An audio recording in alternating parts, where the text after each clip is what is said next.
Good morning po, si DJ Chacha po ito, sir. Unahin po muna natin, sir, ano po ang reaksyon ninyo dito nga po sa naging desisyon ng COMELEC na suspindihin po ang proklamasyon ng Duterte Youth Party List kahit pa po 2.3 million votes po ang natanggap ninyo?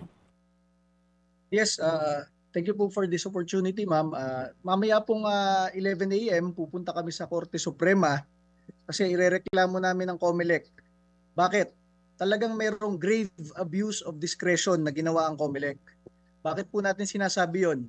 Discretion na lang nila ngayon kung kailan sila magpoproklama eh.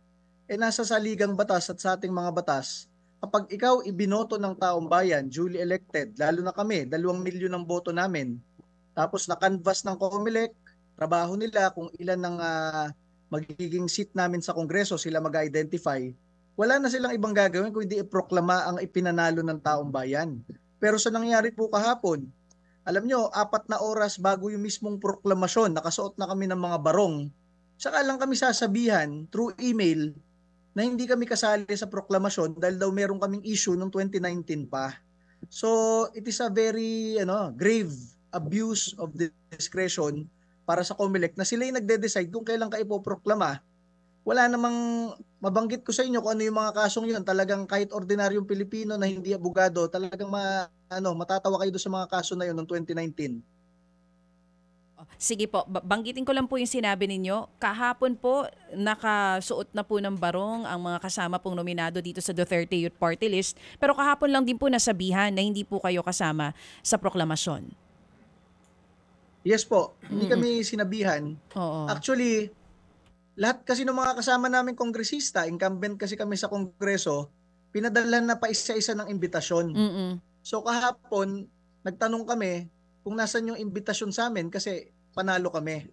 So around 12 noon, nag-email sa amin na nag-decide yung COMELEC daw na hindi muna kami isama dahil daw meron silang nakikitang serious allegations nung 2019 pa.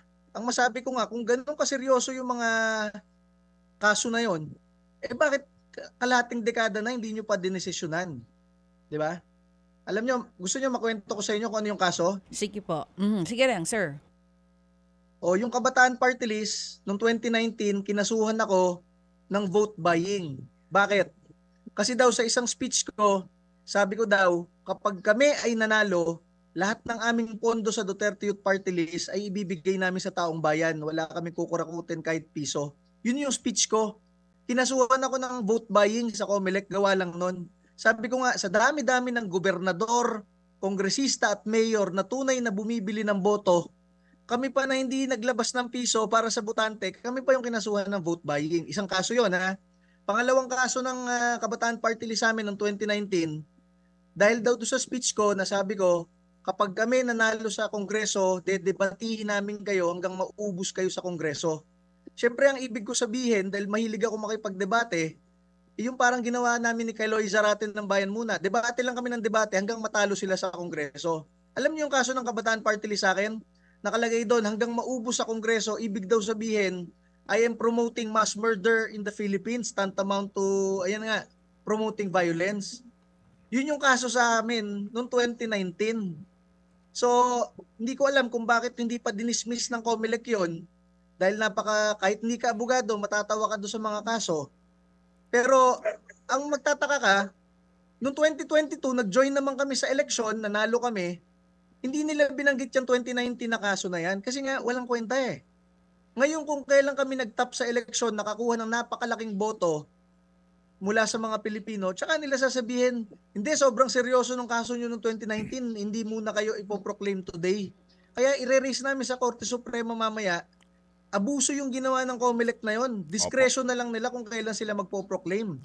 Yung issue na yon, sana binanggit na nila dati para kasi naghuling hearing na yun noong 2019 eh. Opo, sige nga po. At yung nga po maganda makakataon, ito nga po ang inyong kumbaga legal remedy sa inyong ngayong kinasadlakan na sitwasyon.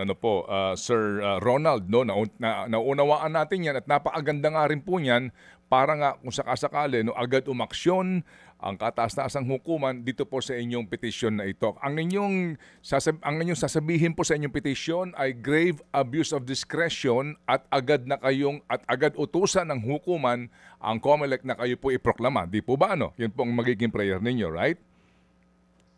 Yes po, sir. Sir, medyo mahina lang. Opo, Pero ulitin narinig ko po. Yes po, yun Opo, po opo. i-raise namin. Yes, Grave abuse opo. of discretion po, sir. Okay.